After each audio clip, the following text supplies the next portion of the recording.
ناظرین، پاکستان اور سعودی عرب کے دفاعی معاہدے کے بعد اسرائیل میں ایک کھلبلی ہے اور اسرائیل ٹرمپ کے پاس گیا ہے، امریکی صدر کے پاس گیا ہے، امریکی دوستوں کے پاس گئے ہیں اسرائیلی، نیتن یاہو اور اس کی ساری لوگ اس کے، اور انہوں نے وہاں پہ جا کے منتیں سماجتیں کی ہیں پاکستان کو قابو کرنے کے لیے، کہا ہے کہ اسے روکیں، اور پھر یہ کہ پاکستان آگے اس معاملے میں کیا پلان لے کے گیا ہے وہاں پہ۔ یہ جو کہا جا رہا ہے کہ غزہ میں اگر مسلمان حکومت ملک جو ہیں وہ اپنی فوجیں اتارنا چاہتے ہیں تو اس میں پاکستان کا موقف کیا ہوگا، پاکستان اس میں اپنا کیا موقف لے کے جا رہا ہے اور کیا قابل عمل حل دے رہا ہے، کیونکہ اس پہ بہت سوں کو خدشات ہیں کہ یہ ہمیں پھنسایا جا رہا ہے، تو پاکستان اس میں سے کیسے سب کو نکالے گا اس ساری صورتحال میں۔ اور پھر یہ کہ پاکستان جو ہے وہ انڈیا کے حوالے سے ٹرمپ کے ساتھ کیا بات چیت کرے گا، امریکہ کے ساتھ کیا بات چیت کرے گا، اور افغانستان کے بارے میں کیا فیصلہ کیا جائے گا۔ بڑی اہم ملاقات ہونے والی ہے، اس ملاقات میں کیا ہونے والا ہے اس بارے میں میاں طاہر۔ تو سب سے پہلے تو میں آپ کو بتاؤں کہ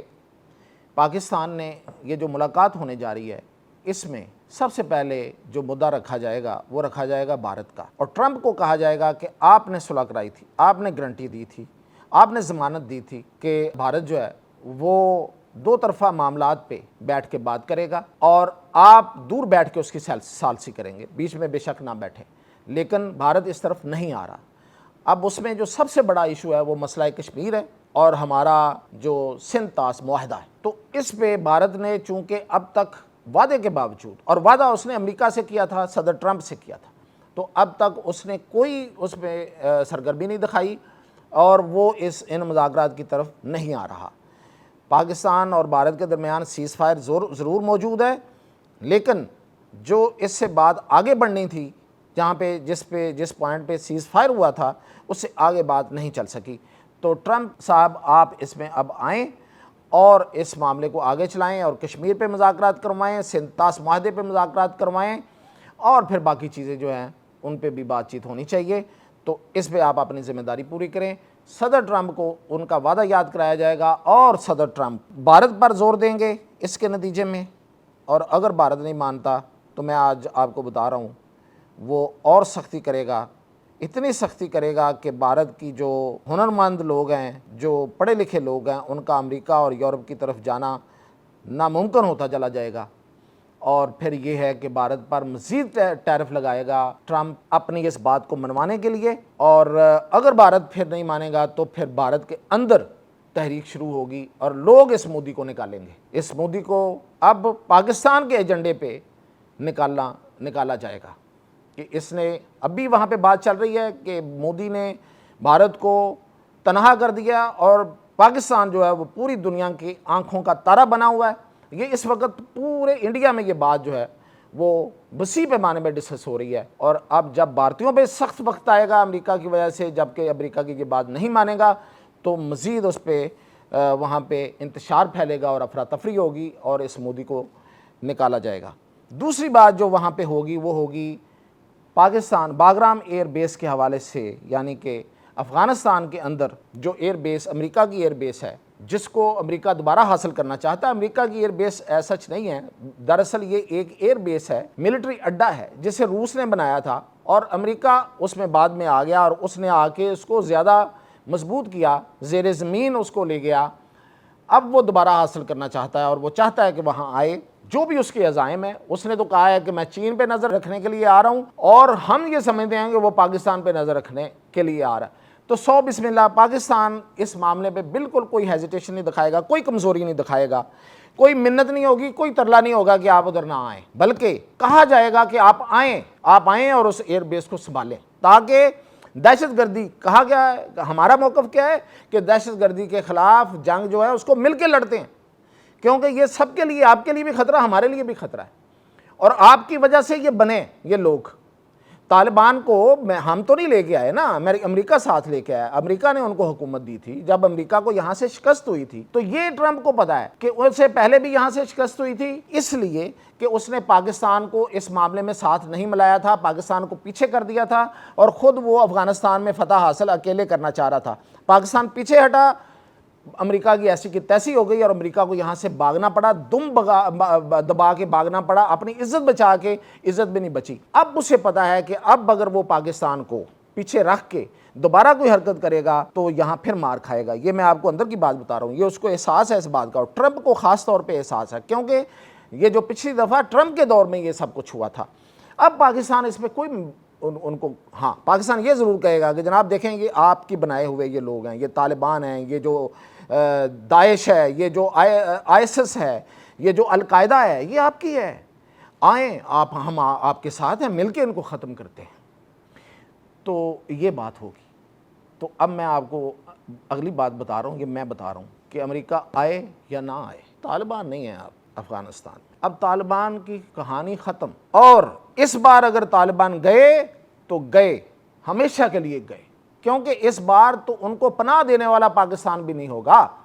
ان کو اس دفعہ پناہ دینے والا ایران بھی نہیں ہوگا، ایران بھی ہمارے ساتھ ایک پیج پہ، اس دفعہ ان کو کوئی پناہ نہیں ملے گی، یا تو وہ انجام کو پہنچیں گے یا پھر وہ قطر اور امریکہ میں دیتا ہے پناہ تو دے، اپنے لوگوں کو دے، اپنی پراکسیز ہیں اس کو دے، یہاں نہیں ہوگا۔ طالبان اب مجھے نہیں نظر آ رہے، یہ میں اپنی ویژن کی بات کر رہا ہوں، مجھے نظر نہیں آ رہے، اور یہ باگرام پہ آگے بیٹھنا چاہتا ہے تو بیٹھ جائے، پاکستان کہے گا جی 100 بسم اللہ آئیں بیٹھیں،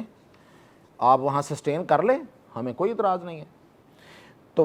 وہ کیا سمجھے گا اس پاکستان کے اس پیغام سے؟ وہ یہی سمجھے گا کہ پاکستان کو ساتھ ملا کے کرنا ہے جو بھی کرنا ہے، تو پھر یہ فیصلہ وہاں پہ ہو جائے گا، یہ فیصلہ اس کو سنایا جائے گا۔ تیسری بات جو سب سے اہم بات ہے وہ ہے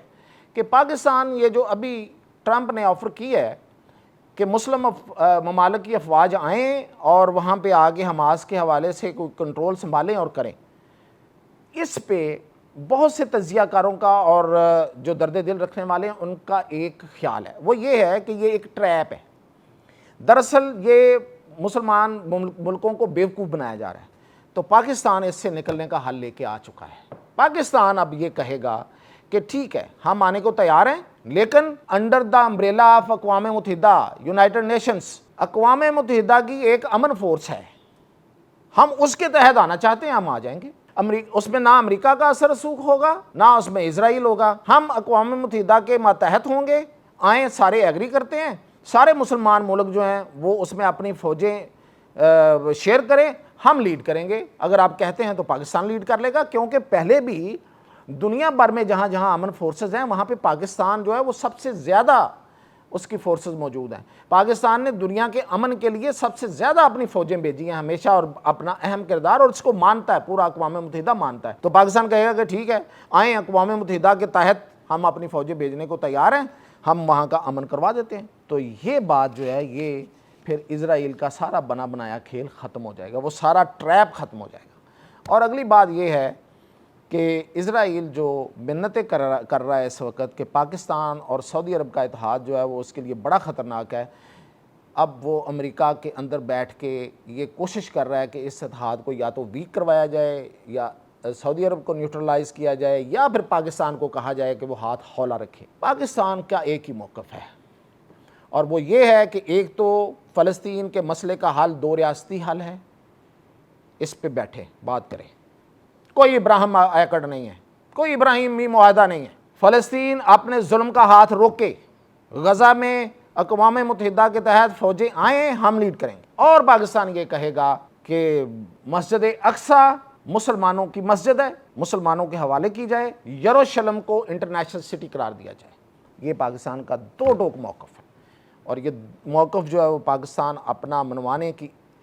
حیثیت رکھتا ہے، اور وہ اس کو منوانے کی اپنی پوری کوشش کرے گا۔ تو یہ پاکستان جو ہے وہ یہ کرنے جا رہا ہے، اور اس کے اب میں آپ کو اسرائیل کی پینک اور اس کی پریشانی کی ایک اور مثال دیتا ہوں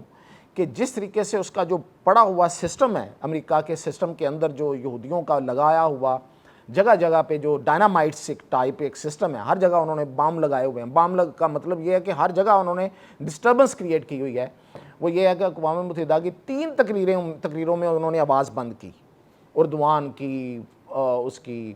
وہ انڈونیشیا والے کی، اور ان کی آوازیں بند کرتے رہے۔ یہ سسٹم کے اندر انہوں نے اپنا سسٹم لگایا ہوا تھا کہ جہاں پہ اسرائیل کے خلاف بات ہوگی وہ خود بخود بیٹھ جائے گا۔ اور ابھی انہوں نے سائبر حملہ بھی کیا ہے، وہاں پہ ایک کرنے کی کوشش کی ہے، جس کو امریکیوں نے خود پکڑا، اس لیے کہ وہاں پہ اب امریکہ کی وہ چودراہٹ اور وہ بدماشی نہیں ہے کہ جس کو چاہے اسرائیل اس کے کندھے پہ پاؤں رکھ کے، امریکہ کے کندھے پہ پاؤں رکھ کے جو مرضی کرتا چلا جائے، جو مرضی رونتا چلا جائے۔ یہ خود ٹرمپ نے اپنے تقریر میں مانا ہے کہ دنیا اب یونیپولر نہیں رہی، صرف امریکہ اس میں چودھری نہیں رہا، خود اس نے مانا ہے۔ تو اس میں چودھری بڑے ہیں اور Pakistan is one of them۔ Pakistan اب دنیا کا ایک چودھری ہے، اس کے ہوتے ہوئے وہاں پہ، اور ترکی کے ہوتے ہوئے وہاں پہ، اور چین کے ہوتے ہوئے وہاں پہ، اور روس کے ہوتے ہوئے وہاں پہ سائبر حملے نہیں ہو سکتے تھے، اس لیے انہوں نے اس کو پکڑا ہے اور اس کو سنب کیا ہے۔ نہیں کریں گے تو پھر داستان بھی نہیں ہوگی، داستان ہوگی۔ اجازت دیجیے۔